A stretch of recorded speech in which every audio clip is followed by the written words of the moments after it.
Hoy vamos a comenzar una nueva unidad, la que se titula Relaciones compartidas.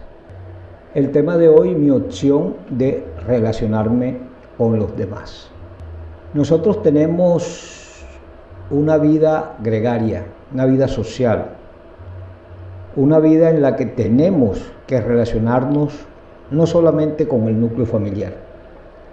Es nuestro deber también relacionarnos con el núcleo social, ya sea el barrio donde vivimos, en la escuela, la universidad o en el campo laboral.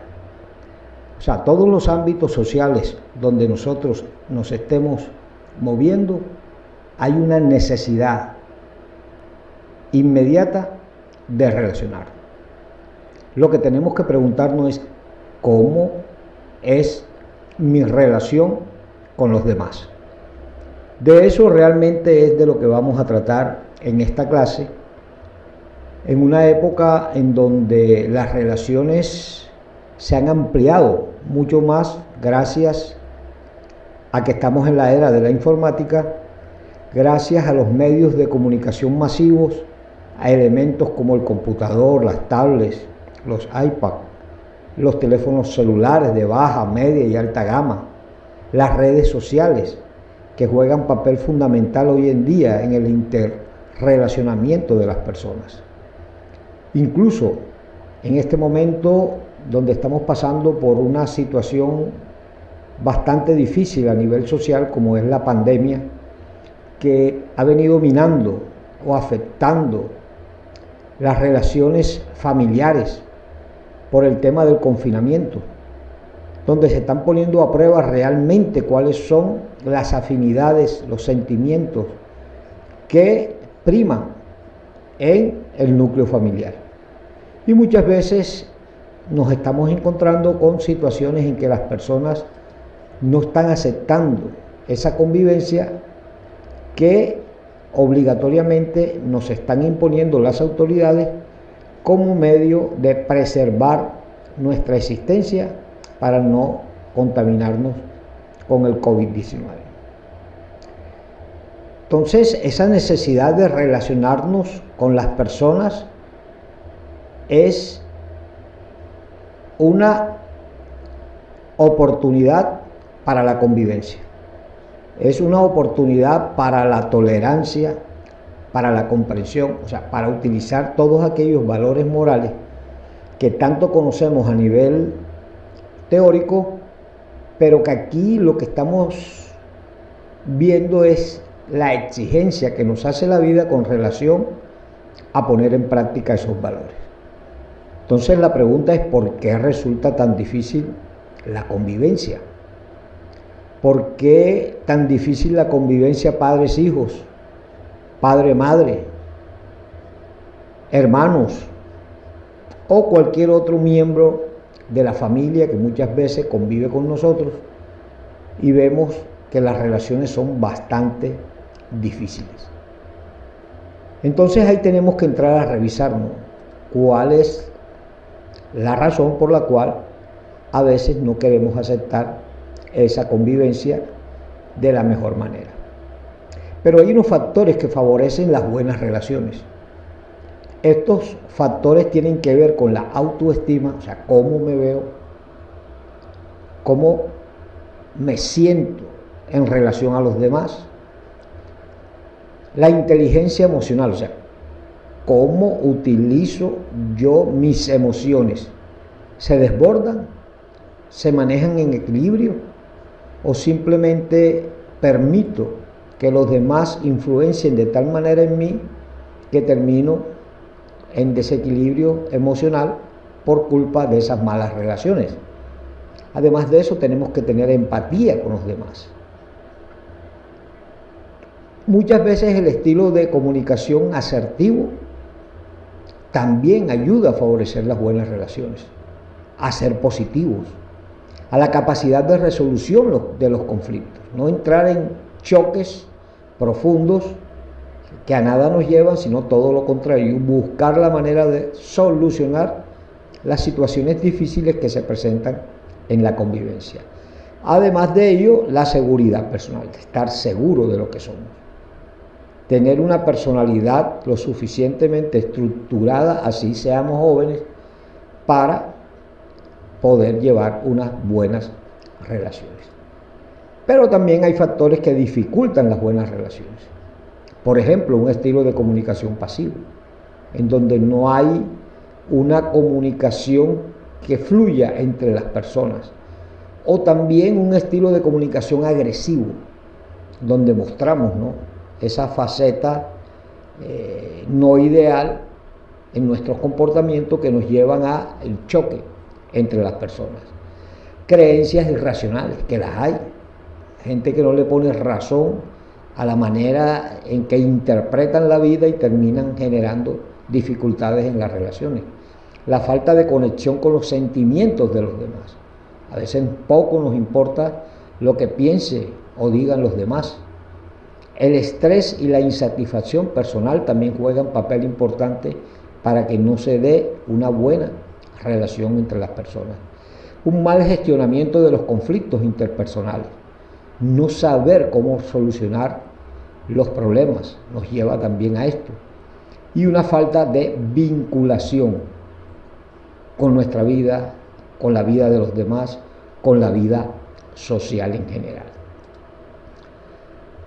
Como seres humanos siempre vamos a ver la necesidad de estar conviviendo en sociedad. Pero hay que preguntarse, ¿no?, ¿qué es lo que nos lleva a querer vivir juntos? Por ejemplo, un par de personas que se unen a través del enamoramiento y terminan comprometidos en una convivencia que se supone debe ser la más armoniosa, sobre todo cuando el vínculo del amor es la que permite que se dé esa convivencia. ¿Qué hace necesario a los demás para nuestras vidas? ¿Vemos a nuestros padres como necesarios para nuestra existencia? ¿Vemos a nuestros hermanos como necesarios para nuestra existencia? Y así podríamos ir enumerando a todas aquellas personas que representan nuestra realidad en las interrelaciones y preguntarnos si ellos se hacen necesarios en nuestras vidas. Porque nosotros desde muy pequeños, ¿no?, vemos cómo nos organizamos a nivel de núcleos familiares para vivir en armonía, en cooperación, para ser el núcleo que haga engrandecer la sociedad. Eso nos lleva a entender que nos necesitamos. Ya sea desde niños necesitamos a nuestros padres, pero ya en la medida en que vamos creciendo van cambiando esas necesidades. Pero de todas maneras, no hay la menor duda que desde muy pequeños nuestros padres juegan papel importante en nuestro crecimiento y nuestro fortalecimiento como seres vivos para seguir adelante y estar estrechando cada vez más los lazos afectivos que permiten que nosotros nos podamos desarrollar bien a nivel personal. Eso lógicamente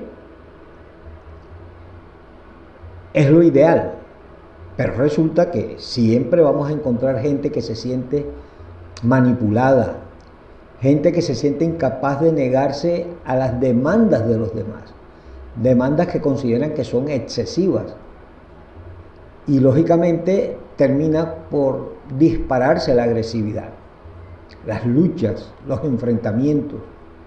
Muchas veces a nivel laboral se da el mobbing, que es una especie de como bullying laboral, en donde las presiones de los jefes, compañeros, llevan a que las personas entren en conflictos.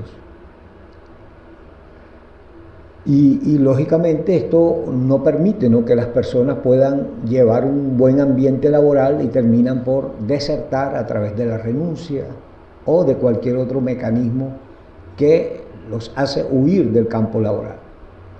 Y lógicamente todo eso nos lleva a un cóctel que se llama insatisfacción social. Entonces no vivimos bien. Fíjense que hay personas que no nos resultan fáciles, ni siquiera las cosas imprescindibles. Por eso tenemos que aprender a manejar, a decir sí y a decir no. Porque a veces nos volvemos flexibles y a todo le decimos sí. A todo le decimos sí. No, tenemos que aprender también a dar el monosílabo no. Bien, analicemos ahora cuáles son las habilidades sociales. Nos dice la definición que son el conjunto de conductas emitidas por un individuo en un contexto interpersonal que expresa los sentimientos, actitudes, deseos, opiniones o derechos de ese individuo de un modo adecuado a la situación, respetando esas conductas en los demás y que generalmente resuelve los problemas inmediatos de la situación, mientras minimiza la probabilidad de futuros problemas. Fíjense la importancia que esto tiene, porque es la que nos permite a nosotros aceptar al otro, aceptar a los demás con sus dificultades, con sus problemas, con sus mal manejo de las emociones, y de esa manera vamos a poder interactuar de una manera tal que podamos llevarnos bien. Entonces, quienes tienen habilidades sociales generalmente triunfan en las relaciones personales, porque tienen esa capacidad, tienen esa empatía para la convivencia, para comprender al otro con sus limitaciones, para entender que somos personas con nuestras problemáticas, con nuestras dificultades, pero también con nuestros aciertos, con nuestras cosas buenas.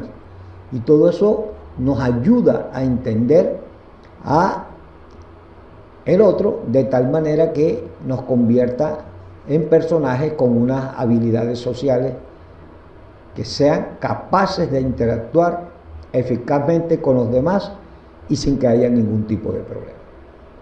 Entonces cada quien tiene que mirar, tiene que analizar, tiene que revisarse sus comportamientos, sus actitudes y mirar si es una persona con habilidades sociales. Porque no es lo mismo estar con la gente y aparentemente estar bien, no. Es la capacidad de interactuar eficazmente, sin ningún tipo de problema. Ahora, ¿cómo nosotros podemos saber realmente que no tenemos la capacidad para la habilidad social? Eso es fácil de identificar. Sencillamente, si a una persona le cuesta relacionarse con los demás, o cuando lo hacemos, o sea, cuando somos capaces de relacionarnos con el otro, provocamos el rechazo de los demás, ahí estamos demostrando que carecemos de habilidades sociales. Es muy común, entre los adolescentes, entre las personas, rechazar al otro, aislarlo, no permitirle el contacto social. Ahí nos estamos dando cuenta que no tenemos habilidades sociales. Si nosotros actuamos de esa manera, no hay habilidad social, porque usted tiene que estar en la capacidad de aceptar a todo, como lo decíamos anteriormente, con sus dificultades, con sus limitaciones, con sus problemáticas, con su emocionalidad, con su falta o mucha afectividad. Pero tenemos que aprender a entender a nuestros hermanos, porque de lo contrario vamos a perder la oportunidad de relacionarnos con los demás. Es mi opción, es lo que yo decido, es lo que yo considero, es lo que yo permito que suceda. ¿Por qué? Porque estoy aprendiendo a aceptar al otro sin discusiones, sin limitaciones, sin complejidad. Simplemente entender que como seres humanos tenemos la oportunidad de mostrarnos como seres gregarios, solidarios, fraternos, en una sociedad que está necesitando hoy más que nunca la fraternidad como único medio de acercarnos, de mostrarnos como personas educadas, equilibradas y sobre todo compenetrados con la moral que nos enseña hoy a través de la ética y a través de otras corrientes como las religiosas, particularmente la religión cristiana. Entonces vamos a terminar con esta frase de Gandhi que dice: si deseo cambiar el mundo que me rodea, debo empezar por cambiarme a mí mismo. En pocas palabras, la invitación que nos hace Gandhi es a que hagamos una transformación de nuestra existencia, una reforma íntima, una reformulación de nuestra vida. Si yo estoy identificando algunos puntos que me hacen la vida difícil con relación a mis hermanos, necesariamente tengo que cambiar.